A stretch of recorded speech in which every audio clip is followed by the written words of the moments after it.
రాష్ట్రంలో మెట్రో రైళ్ల ఏర్పాటుపై ప్రభుత్వం వేగం పెంచింది. అమరావతి, విజయవాడలో మెట్రో పనులు చేపట్టాలని ప్రభుత్వం నిర్ణయించింది. విజయవాడ బస్టాండ్ నుంచి గన్నవరం ఎయిర్పోర్టు వరకు మొదటి దశలో మెట్రో పనులు చేపట్టేందుకు ప్రస్తుత ప్రభుత్వం కసరత్తు చేస్తుంది. అయితే రెండో దశలో అమరావతిలో మెట్రో పనులు చేపట్టాలని భావిస్తోంది.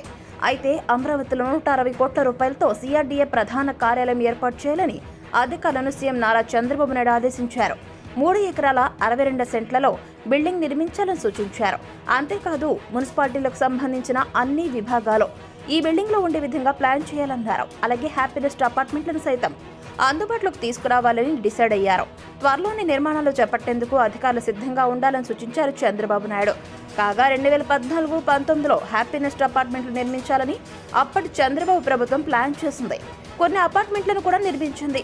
కానీ 2019లో జగన్ ప్రభుత్వం అధికారంలోకి రావడంతో ఆ ప్రాజెక్టు అలాగే నిలిచిపోయింది. దీంతో 200 కోట్ల రూపాయల నష్టం వాటిల్లిందని ప్రస్తుత కూటమి ప్రభుత్వం గుర్తించింది. ఈ హ్యాపీనెస్ట్ అపార్ట్మెంట్లను పూర్తి చేసి అప్పుడు బుక్ చేసుకున్న ధరలకే ఫ్లాట్స్ ఇవ్వాలని తాజాగా నిర్వహించిన సమీక్షలో చంద్రబాబు డిసైడ్ అయ్యారు. అలాగే అమరావతి ప్రాంతంలో గతంలో ఎవరైతే భూములు ఇవ్వలేదో ఇప్పుడు పూలింగ్ నిర్వహించాలని నిర్ణయం తీసుకున్నారు.